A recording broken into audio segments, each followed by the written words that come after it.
नमस्कार साथियों, स्वागत है आप सभी का बीपीएससी वाला के प्लेटफॉर्म पर। साथियों, आज हम आप विद्यार्थियों के प्लान बी के बारे में बात करेंगे। वैसे तो कहा जाता है कि अगर आपका गोल निश्चित है और गोल को आपने तय कर लिया है तो बस उसके पीछे लगातार लगे रहो, गोल तक पहुंच तो होनी ही होनी है। लेकिन फिर भी जो विद्यार्थी बीपीएससी की तैयारी कर रहे हैं उनको एक प्लान बी लेकर चलना ही चाहिए। उसके लिए उन्हें कुछ अलग से मेहनत करने की आवश्यकता नहीं है। बीपीएससी के मेहनत में उनकी प्लान बी की भी मेहनत पूरी हो जाएगी। तो हम बात करने वाले हैं बीपीएससी की तैयारी के साथ साथ बिहार दरोगा की तैयारी को लेकर। और आखिर विद्यार्थी जो बीपीएससी की तैयारी कर रहे हैं उन्हें दरोगा को भी प्राथमिकता क्यों देना चाहिए?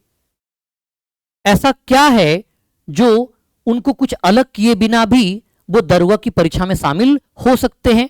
तो हम जानते हैं। सबसे पहले तो हम जानेंगे कि दोनों का सिलेबस क्या रहता है, किस प्रकार के क्वेश्चन पूछे जाते हैं, पैटर्न क्या है। और बीपीएससी का जॉब अधिकारी का जॉब है, जबकि उससे एक स्तर नीचे का जॉब आपको एसआई का जॉब मिलता है। हालांकि अगर आप थाने में एसआई बनकर जाते हो तब भी आपकी जो काफी है ना, बिहार में जो एक शब्द आता है कि भौकाल है, तो वो भौकाल देखने को आपको मिलता है।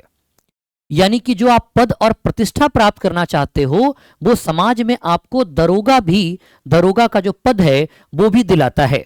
और इवन की आपने वो कहावत तो सुनी है कि जज साहब ने 20 साल बाद जब किसी केस का फैसला किया तब उस बूढ़े बुजुर्ग ने जज साहब को धन्यवाद कहते हुए कहा कि आप इतना प्रगति कीजिए कि भविष्य में एक दिन दरोगा बन जाइए। जज ने बड़ा अचंभित होकर देखा। तब उसने बूढ़े बुजुर्ग से जब पूछा गया तो उन्हें बताया कि दरोगा साहब ने तो कहा था कि कुछ लेन देन करके मामला यहीं रफा दफा हो जाएगा। हालांकि आपको लेन देन में नहीं जाना है, आपको उस पद की महत्व के बारे में बात करना है। तो हम समझते हैं कि दरोगा और बीपीएससी की तैयारी एक साथ की जा सकती है। हां, की जा सकती है। क्यों की जा सकती है इसको समझते हैं। आप दोनों को देखिए, अगर मैं सबसे पहले मैं दरोगा एग्जाम की बात करता हूं। किसकी बात करता हूं? मैं दरोगा एग्जाम की बात करता हूं। तो आप दरोगा एग्जाम की अगर बात करो और दूसरा है बीपीएससी, इन दोनों के प्रीलिम्स की बात कर लेते हैं। किस प्रकार का क्वेश्चन पूछे जाते हैं दरोगा में? तो दरोगा में तो 100 क्वेश्चन पूछा जाता है।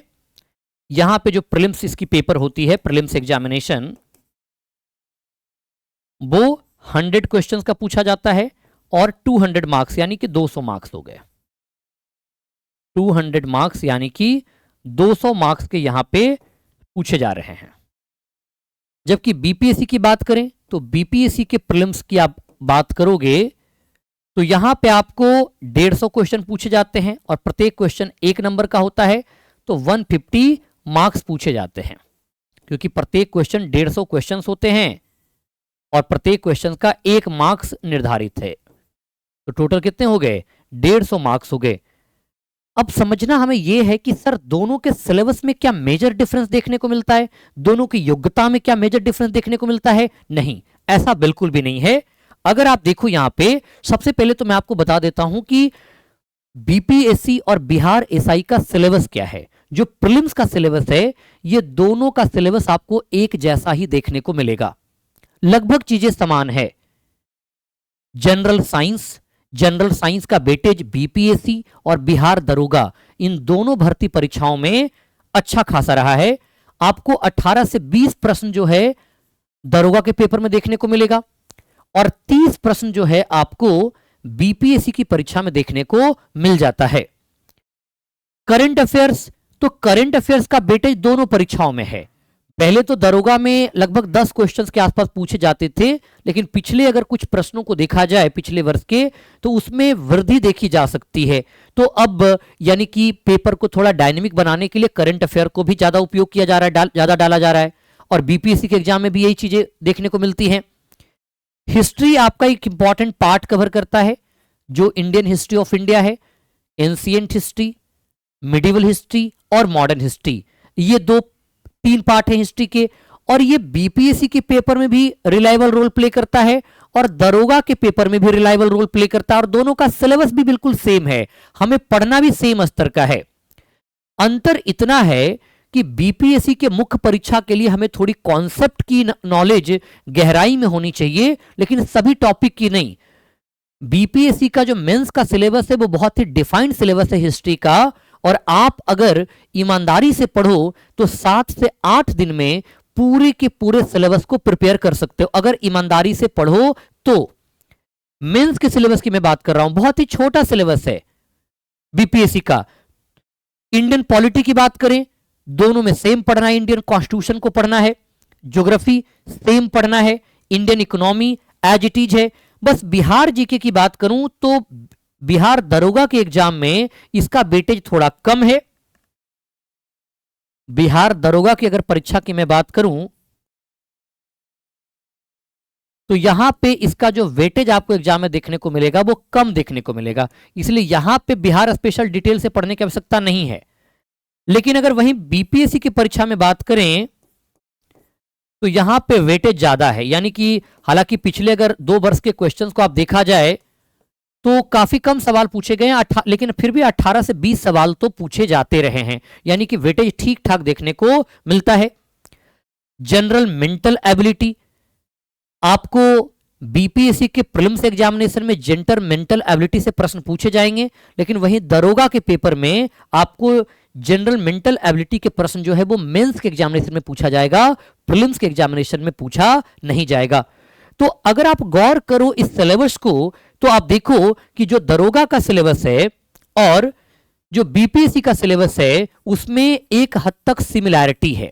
आपको अलग से कुछ पढ़ने की आवश्यकता नहीं पड़ेगी, आपको अलग से कुछ पढ़ने की आवश्यकता नहीं पड़ेगी। आप बीपीएससी की तैयारी के साथ साथ आपकी कौन सी तैयारी हो जाएगी, आपकी दरोगा की भी तैयारी हो जाएगी।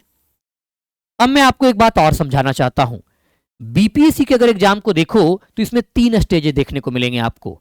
पहला स्टेज प्रीलिम्स का है और प्रीलिम्स के एग्जाम में ऑब्जेक्टिव क्वेश्चन पूछे जाते हैं, जबकि दूसरा स्टेज है मेंस का और मेंस में सब्जेक्टिव क्वेश्चन पूछे जाते हैं, यानी कि राइटिंग चाहिए। और तीसरा है इंटरव्यू, तीसरा है इंटरव्यू। लेकिन अगर दरोगा पेपर की बात किया जाए तो यहां पे केवल प्रीलिम्स एग्जामिनेशन है, यहां प्रीलिम्स है और प्रीलिम्स ऑब्जेक्टिव पूछ रहा है, और जो मेंस है वो भी ऑब्जेक्टिव ही है। मेंस भी क्या है, ऑब्जेक्टिव भी है। और सिलेबस जो पीटी का सिलेबस है उसमें थोड़ा सा अंतर देखने को आपको मिलेगा। इसमें आपको जीएस तो पूछा ही जाता है, सिलेबस में जीएस पूछा जाएगा और जीएस के साथ साथ मेंटल एबिलिटी यानी कि मैथमेटिक्स भी आपको यहां पे पूछता है, और ठीक ठाक अर्थमेटिक पूछता है, जिसमें जो भूमिका होती है ज्यादातर जो क्वेश्चन पूछे जाते हैं वो अर्थमेटिक से सवाल पूछे जाते हैं।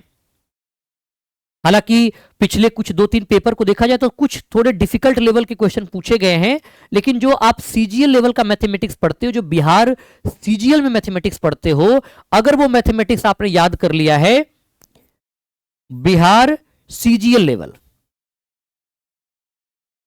तो आपको वो मैथमेटिक्स अगर एक बार आपने प्रिपेयर कर लिया तो आपको यहां काम हो जाएगा। देखो कितना बेनिफिट मिलेगा, यानी कि अगर आप बीपीएससी की तैयारी बहुत अच्छे से करते हो, बहुत डिटेल्ड तरीके से प्रीलिम्स को तैयार करते हो, तो आपको 2 जगह फायदा मिलेगा। पहला फायदा कहां मिलेगा, पहला तो आपको दरोगा के पेपर में फायदा मिलेगा, और दूसरा फायदा जो आपको मिलेगा वो आपको बिहार सीजीएल, बिहार एसएससी की परीक्षा में भी फायदा मिलेगा, क्योंकि सिलेबस में सिमिलैरिटीज है। जो पीटी का सिलेबस है उसमें आपको समानता देखने को मिलती है।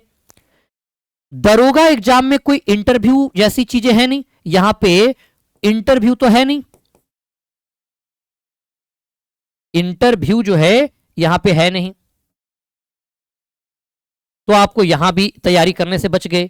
मेंस जो है पूरा का पूरा ऑब्जेक्टिव है और सिलेबस आपको जीएस, और ये जीएस प्रीलिम्स वाला ही सिलेबस है, प्रीलिम्स वाला ही सिलेबस है, कोई अलग सिलेबस देखने को नहीं मिलता है। तो अगर आप प्रीलिम्स को बहुत अच्छे से प्रिपेयर कर ले रहे हो तो फिर आपकी ये तो पूरी तैयारी हो जाएगी। और अगर वो गहराई में भी उतर करके प्रश्न पूछता है, थोड़ा डीप जा करके भी प्रश्न पूछता है, तो बीपीएससी की पीटी तैयार करते वक्त आपका ये तो तैयार हो ही जाएगा ये सेगमेंट। इसके लिए कुछ अलग एफर्ट पुश करने की आवश्यकता आपको पड़ेगी नहीं।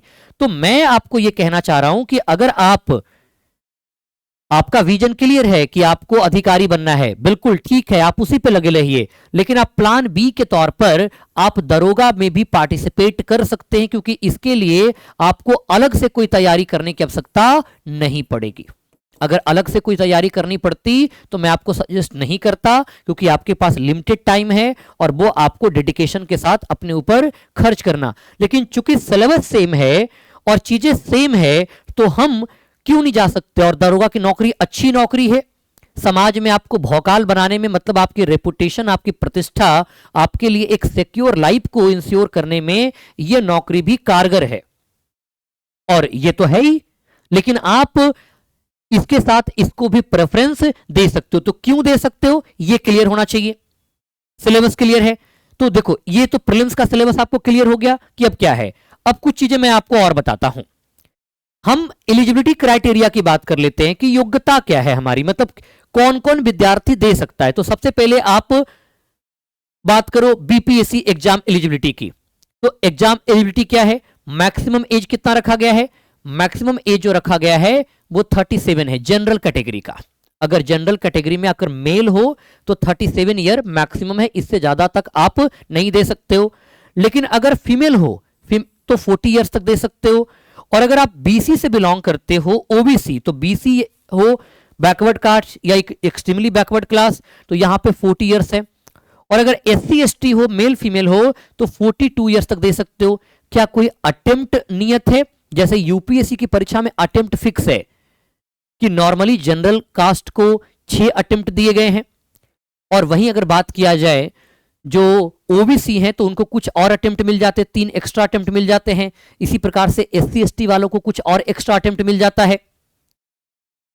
लेकिन बीपीएससी की परीक्षा में, बिहार दरोगा की परीक्षा में कोई अटेम्प्ट नियत नहीं है। आप एक निर्धारित एज है, उस एज के भीतर आप कितनी भी बार इस परीक्षा को दे सकते हो। क्वालिफिकेशन क्या है, तो दोनों का एजुकेशनल क्वालिफिकेशन सेम है। आपको ग्रेजुएट होने की आवश्यकता है, या तो आप किसी यूनिवर्सिटी से ग्रेजुएट हो या इसी प्रकार की मान्यता प्राप्त आपके पास डिग्री होनी चाहिए, तो आप कर सकते हो। तो आप अगर बीपीएससी एग्जाम एलिजिबिलिटी को देखें और दरोगा की एलिजिबिलिटी को देखिए, आपको दोनों चीजें सेम मिलेगा। देखो आयु सीमा, यहां पे जो आयु सीमा मिनिमम शुरू होती है वो मिनिमम जनरली कुछ पोस्ट के लिए तो 20 साल से है, कुछ पोस्ट के लिए 21 साल से है, और कुछ पोस्ट के लिए 22 साल से है। लेकिन दरोगा भर्ती परीक्षा में जो मिनिमम एज है वो 20 साल से शुरू हो जाता है।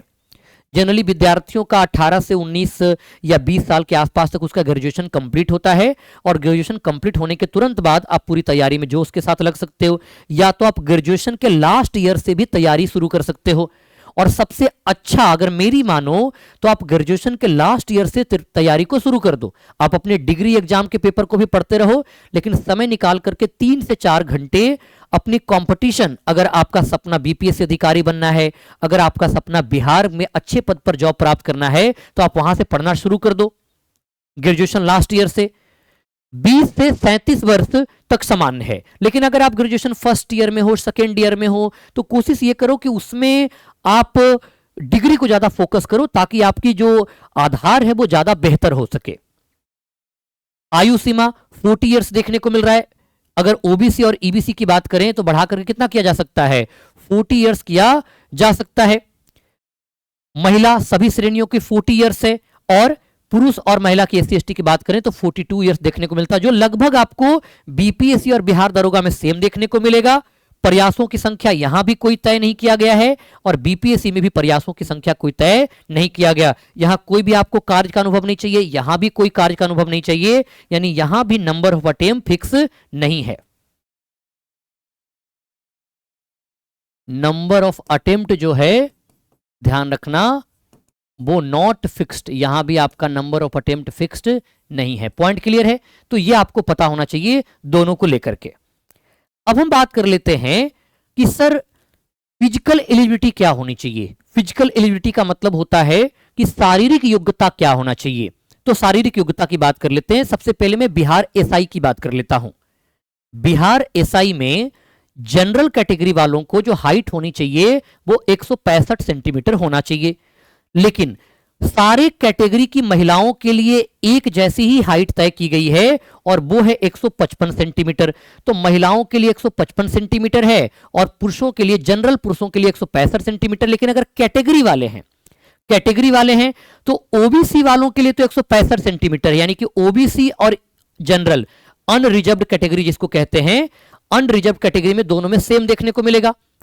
लेकिन ईबीसी में एक्सट्रीमली बैकवर्ड क्लास में थोड़ी सी हाइट कम है, 160 सेंटीमीटर है, और एससी एसटी में 160 सेंटीमीटर देखने को मिलता है। यानी कि ईबीसी और एससी एसटी का हाइट सेम है, महिला का हाइट 155 है और अनरिजर्व्ड कैटेगरी और ओबीसी का हाइट सेम है। अगर चेस्ट की बात करें तो चेस्ट में केवल मेल को कंसीडर किया जाता है, क्योंकि फीमेल के लिए डिग्निफाइड नहीं होगी। तो यहां पे अनरिजर्व्ड कैटेगरी और ओबीसी का जो मेल कैंडिडेट है उसका अनएक्सपैंडेड यानी बिना फुलाए हुए 81 सेंटीमीटर होना चाहिए और फुला करके 86 सेंटीमीटर होना चाहिए, यानी कि 5 सेंटीमीटर का एक्सपैंड होना चाहिए। इसे हेल्दीनेस पता चलता है चेस्ट का। एक्सट्रीमली बैकवर्ड क्लास के लिए बात करें तो 81 सेंटीमीटर है और बढ़ा करके 86 सेम है। लेकिन एससी एसटी वालों को थोड़ा कम रखा है, यहां पे 79 सेंटीमीटर अनएक्सपेंडेड बिना फुलाए, और फुला करके 84 सेंटीमीटर होना चाहिए। फुलाने का मतलब है जब आपके चेस्ट में हवा भर जाए। वहीं आप बीपीएससी को देख लो, बिहार पुलिस सर्विस, डीवाईएसपी बनोगे तो डीवाईएसपी के लिए जनरल कैटेगरी में मेल के लिए 5 फीट 5 इंच है, जो लगभग एक जैसा ही है। फीमेल के लिए 5 फीट 2 इंच है, लगभग एक जैसा है। 5 फीट 3 इंच लगभग एक जैसा है, तो कोई इसमें अंतर देखने को नहीं मिलता। तो सारी महिलाओं के लिए तो 5 फीट 2 इंच रखा है। चेस्ट मेल के लिए 32 इंच है और एससी एसटी तो लगभग आपको एक जैसा ही देखने को मिलेगा, ज्यादा अंतर इसमें देखने को आपको नहीं मिलेगा। तो फिजिकल जो एलिजिबिलिटी है वो भी सेम ही है। अब हम मेंस के एग्जाम को देख लेते हैं। तो बीपीएससी का जो मेंस होता है इसमें कितने पेपर होते हैं? 5 पेपर होते हैं। कौन कौन से पेपर होते हैं? तो पहला एक जनरल हिंदी है जो क्वालिफाइंग है। आपको दरोगा के मेंस में भी एक हिंदी का पेपर आता है, और अगर आप दरोगा के मेंस वाला हिंदी पढ़ लेते हो तो ये वाली हिंदी आपको आसानी से क्वालिफाई हो जाएगी। वैसे भी कर लोगे क्योंकि बिहार के बच्चे हो, और बिहार का बच्चा, यूपी का बच्चा, झारखंड का बच्चा, ये सब हिंदी को बहुत अच्छे से जानता है। हमारी मदर टंग ही हिंदी है, तो आपको कोई दिक्कत आने वाली यहां पे है नहीं, आसानी से आप उसको प्रिपेयर कर लोगे। जनरल स्टडीज की बात करें तो एक पेपर 300 मार्क्स का आएगा, दूसरा जनरल स्टडीज आएगा, तीसरा एस्से, और इन्हीं तीनों पर केवल आपकी मेरिट तैयार होती है। जो मेरिट का आधार बनता है यही तीन पेपर पे 900 मार्क पर मेरिट तैयार होता है। जो ऑप्शनल पेपर है ये क्वालिफाइंग बना दिया गया है। पहले ये ऑप्शनल पेपर से मार्क तय होता था क्योंकि पहले एस्से नहीं था, अब एस्से को इंट्रोड्यूस किया गया और ऑप्शनल पेपर को क्वालिफाइंग बना दिया गया। 100 नंबर के पूछे जाएंगे, ऑब्जेक्टिव पूछे जाते हैं। सबसे बड़ी बात है ये ऑप्शनल पेपर जो होता है ये ऑब्जेक्टिव होता है। और मैं तो इसमें सजेस्ट करता हूं विद्यार्थियों को कि या तो आप ज्योग्राफी ले लो, या तो आप पॉलिटी ले लो, या तो हिस्ट्री ले लो। साइकोलॉजी, सोशोलॉजी, इस प्रकार के ऑप्शन यूपीएससी के लिए ठीक है, यहां के लिए ठीक नहीं है क्योंकि वो ऑब्जेक्टिव बेस्ड है। बाद में ढूंढते फिरोगे बाजार में इसके एमसीक्यू, कहां से प्रैक्टिस करें। टोटल पेपर 5 है, लेकिन आपको देखो रिजल्ट तो 900 पे ही तैयार हो रहा है, रिजल्ट 900 पे ही तैयार हो रहा है। वहीं आप दरोगा के आप देखिए तो यहां पे आपको 2 हैं। एक तो समान हिंदी है, 100 प्रश्न है, 200 दो अंक के होंगे तो 200 अंक होंगे, 2 घंटे। समान अध्ययन की बात कर लें तो 100 है, यहां भी 200। तो यहां पे ये जो हिंदी है ये केवल क्वालिफाइंग होता है, हिंदी क्वालिफाइंग होता है। पहले हिंदी पेपर चेक होगा, इसमें क्वालिफाई करोगे तो दूसरा आपका तय होगा। और जो मेरिट आपका तैयार करेगा, जो रिजल्ट आएगा मेंस का, वो किस पे आएगा? रिजल्ट का आधार आपका जीएस पेपर होगा। और जीएस का सिलेबस मैंने आपको बताया ना कि यहां पे सिलेबस क्या है। देखो यहां पे अगर सिलेबस की मैं बात करूं तो यहां पे जनरल स्टडीज में 3 टॉपिक आते हैं। एक तो आएगा हिस्ट्री, एक आएगा डीआई, और एक आएगा करंट अफेयर प्लस आईआर। ये 3 है। जनरल स्टडीज में भी 3 है। एक यहां पे आएगा साइंस टेक, दूसरा है इकोनॉमिकल ज्योग्राफी, इकोनॉमिकल ज्योग्राफी आर्थिक भूगोल, जैसे भूमि सुधार वगैरह हो गया, और एक जो आपको यहां पे देखने को मिलेगा वो आता है पॉलिटी, जो कि इंपॉर्टेंट है। तो इसके लिए तो अलग से तैयारी करने की आवश्यकता पड़ेगी मेंस के लिए, बीपीएससी के मेंस के लिए अलग से प्रिपरेशन करने की आवश्यकता पड़ेगी, लेकिन उसके लिए तो आप प्रिपेयर करोगे ही। लेकिन जो दरोगा मेंस की तैयारी है ये आपकी पीटी की तैयारी में ही हो जाएगी। एक अलग से आपको तैयार करने की आवश्यकता पड़ेगी जनरल हिंदी, और जनरल हिंदी है क्वालिफाइंग नेचर का, तो आसानी से आप इसको कर सकते हो। थोड़ी सी कुछ प्रैक्टिस कर लोगे, पर्यायवाची शब्द, संधि विच्छेद, विपरीतार्थक शब्द, तो आप आसानी से इसको प्रिपेयर कर सकते हो। बहुत ज्यादा ये टफ नहीं आता है, और ये पेपर जो है आपका लगभग आपको बीपीएससी पीटी की तैयारी करते करते ये पूरा पेपर आपका तैयार हो जाएगा। तो दोनों के सिलेबस में सिमिलैरिटीज है, दोनों के जो एलिजिबिलिटी है उसमें में भी सिमिलैरिटी देखने को मिलता है। अलग से आपको कुछ करने की आवश्यकता नहीं है, इसीलिए आप प्लान बी के तौर पर बीपीएससी के साथ साथ दरोगा को भी शामिल कर सकते हो। और ये एक फायदा है, वो कहते हैं ना कि एक पंथ दो काज। यहां पंथ तो आप एक ही करोगे बीपीएससी की तैयारी, लेकिन दो काज क्या हो जाएगा, आप बीपीएससी की तैयारी के साथ साथ एक तो दरोगा के लिए भी प्रिपेयर्ड हो जाओगे, और दूसरा प्रिपेयर्ड हो जाओगे बिहार एसएससी के लिए भी। और जीवन में ऑलवेज बी ऑप्शन होना चाहिए, इसलिए होना चाहिए क्योंकि बी ऑप्शन आपको कॉन्फिडेंस देता है कि चलो अगर मेरा कुछ नहीं हुआ तो कुछ तो कर ही लेंगे। लेकिन आपको गोल क्लियर होना चाहिए कि अगर मेरा गोल बीपीएससी क्वालिफाई करना है तो पूरी दिन रात मेहनत करनी है, दरोगा क्लियर करनी है तो दिन रात मेहनत करनी है, यानी जिसके लिए भी काम करना है तो फुल डेडिकेशन के साथ काम करना है। ठीक है साथियों, तो उम्मीद करता हूं कि जो बच्चों को कंफ्यूजन होता है कि सर हम बीपीएससी की तैयारी और दरोगा की तैयारी साथ साथ कर सकते हैं, उसको ये काफी हेल्प देगा।